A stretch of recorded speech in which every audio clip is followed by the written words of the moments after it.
Welcome to Nationalize. Please subscribe and hit the bell icon for more. Breaking updates for generations. The U.S. and Canada have been global models of friendship, sharing the world's longest undefended border and deep economic ties. But on October 3, 2025, that bond is under threat after a top U.S. envoy's aggressive attack on Canada sent shockwaves worldwide. This isn't just a political spat, it's a crisis affecting jobs, prices, and the stability of the international order. The world is watching as trust between these allies is shattered, raising urgent questions about the future of global cooperation. We'll explore how decades of goodwill unraveled so quickly and why this moment matters for everyone. If the world's most stable friendship can fracture overnight, what does that mean for the rest of us? The U.S. and Canada's partnership has shaped North American prosperity for over a century, built on cooperation in war, trade, and culture.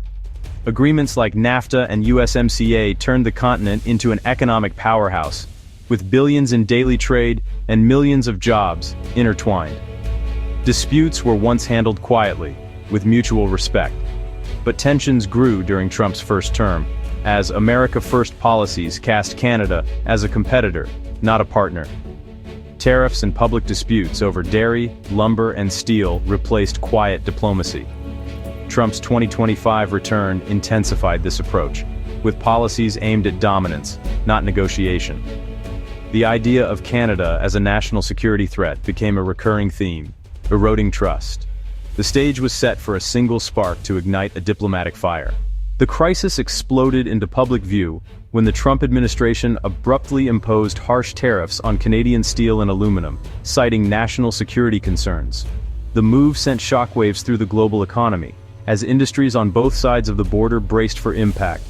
For decades, Canada and the United States had enjoyed a close trading partnership, built on trust and mutual benefit. Suddenly, that foundation was shaken. In Ottawa, the reaction was swift and deeply emotional. Canadian leaders saw the tariffs not just as a policy shift, but as a profound betrayal by their closest ally. The sense of shock and disappointment was palpable, echoing through the halls of Parliament and across the country. Tensions reached a boiling point at the G7 summit in Quebec. There, U.S. officials doubled down on their protectionist stance, openly disparaging Canadian leadership in front of the world's cameras. The atmosphere was tense, with allies looking on in disbelief as the rift widened. The breaking point came when a U.S. envoy, speaking live on television, accused Canada of freeloading on defense and even threatened its sovereignty. The envoy went so far as to suggest that Canada could become the 51st state, a statement that stunned viewers and ignited outrage across Canada. This was no longer just a dispute over trade policy. It had become a public humiliation and a direct challenge to Canada's independence and national pride. The insult cut deep, uniting Canadians in anger and resolve. Canada's response was swift and resolute. The government convened emergency meetings, and the Prime Minister addressed the nation, vowing to defend Canadian interests and sovereignty at all costs. The envoy's inflammatory words transformed simmering disputes into a full-blown crisis of sovereignty. Headlines across the country declared a new era of uncertainty in Canada-US relations. The relationship had crossed a line, forcing Canada and its allies to push back. International partners rallied in support, warning that the consequences of this rift could be far-reaching. The world now faced a diplomatic firestorm between two of its closest partners, with global institutions watching anxiously as the situation escalated. The consequences would be felt far beyond their borders, as markets trembled and world leaders scrambled to contain the fallout from this unprecedented clash. The conflict spilled into the public, with President Trump launching personal attacks on Canadian leaders and painting Canada as an adversary. Aggressive rhetoric justified new tariffs, including threats to the auto industry, jeopardizing hundreds of thousands of jobs. The suggestion that Canada could become the 51st state struck at the heart of Canadian identity. This was no longer a trade dispute, but an existential challenge. Canadian public opinion united against what was seen as American bullying. Diplomacy gave way to public insults and maximalist threats, burning bridges instead of building them. The U.S. Canada relationship hit its lowest point in modern history, teetering on the edge of a trade war. both nations now faced economic and diplomatic consequences neither could afford.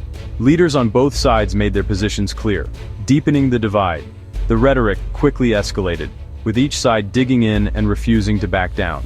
What began as a disagreement over trade policy soon became a test of national pride and political resolve. U.S. officials framed tariffs as an economic necessity, arguing they were protecting American jobs and industries. But Trump's personal attacks on Canadian leadership and his unpredictable style muddied the message, making it harder for allies and adversaries alike to understand the true intentions behind the policy. Canadian Foreign Minister Melanie Joly responded forcefully, vowing to challenge the U.S. at every turn. She worked to build a coalition with Europe and other allies, emphasizing the importance of standing up to what she called unfair and arbitrary measures. Prime Minister Trudeau called the tariffs unacceptable, and the national security claim absurd. He rallied Parliament and the Canadian public, insisting that Canada would not be bullied or intimidated by its closest neighbor. The numbers were staggering, billions in trade affected, with Canada retaliating against iconic American products like whiskey, orange juice, and motorcycles. The economic impact was immediate, and both sides braced for a prolonged standoff. The goal was to make the economic pain felt in key U.S. regions, especially those that were politically important to the Trump administration. Farmers, factory workers, and small business owners suddenly found themselves caught in the crossfire. Trump's claims of a Canadian trade surplus were contradicted by U.S. data, fueling Canadian frustration and confusion. The numbers simply didn't add up, and the dispute over facts became as heated as the dispute over tariffs themselves. The dispute became a battle over facts, not just policy. News outlets on both sides of the border debated the numbers, with each side accusing the other of misinformation and spin. Public statements revealed two realities: America as a victim of unfair trade, and Canada as an unjustly attacked ally. The media coverage only amplified the sense of grievance and misunderstanding. The rift was now about identity, not just economics. What was once a pragmatic partnership had become a deeply personal and emotional conflict, with both nations questioning the very nature of their relationship. Canada quickly found a powerful ally in the European Union, which was also targeted by the sweeping U.S. tariffs. Both Canada and the EU recognized that standing alone would leave them vulnerable, so they decided to join forces and present a united front against American trade aggression. Their shared values and deep economic ties made this partnership a natural fit, and both sides were determined to defend the principles of open and fair trade. Together, they coordinated a series of retaliatory tariffs, carefully targeting iconic American products like bourbon, motorcycles, and orange juice. These measures were designed not only to match the U.S. tariffs in value, but also to send a clear message to Washington. Trade would not be a one-way street. The EU's response was swift and calculated, matching the U.S. tariffs dollar for dollar. This tit-for-tat escalation signaled to the world that a trade war would have real consequences for all sides, threatening jobs, businesses, and economic stability across borders.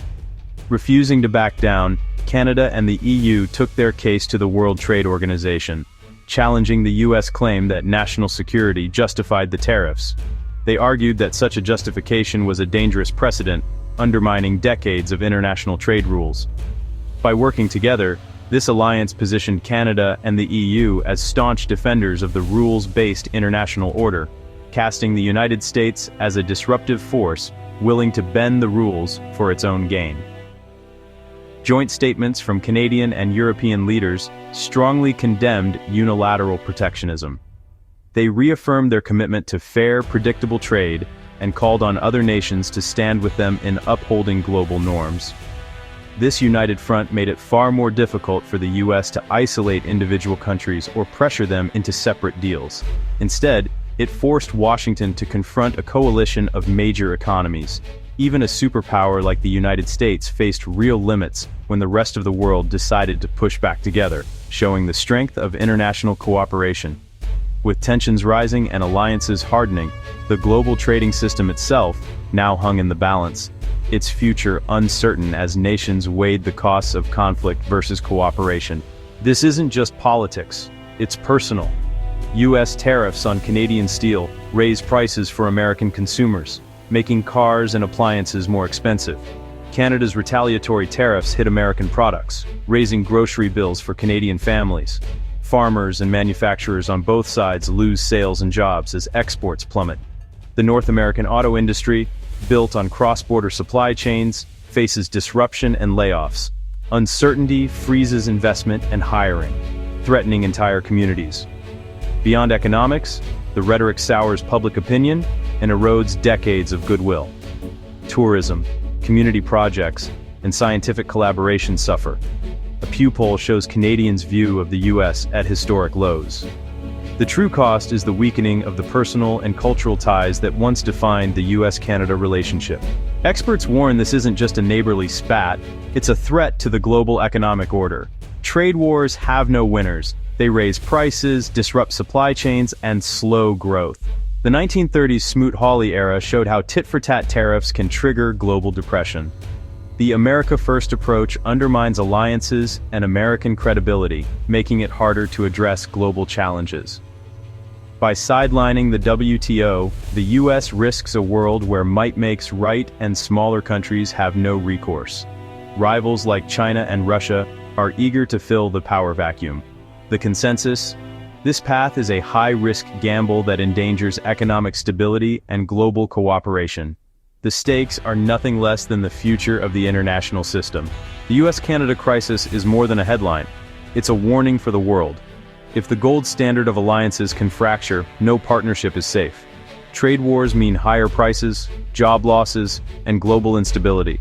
When allies become adversaries, trust evaporates, making it harder to solve global problems. The rules-based order built after World War II is at risk. Abandoning cooperation for short-term gain risks repeating history's darkest mistakes. The world is watching. Can this alliance be repaired, or is this the new normal? The choice is clear: walls and wars, or bridges and partnerships. The future of global cooperation depends on whether these old friends can find their way back to common ground.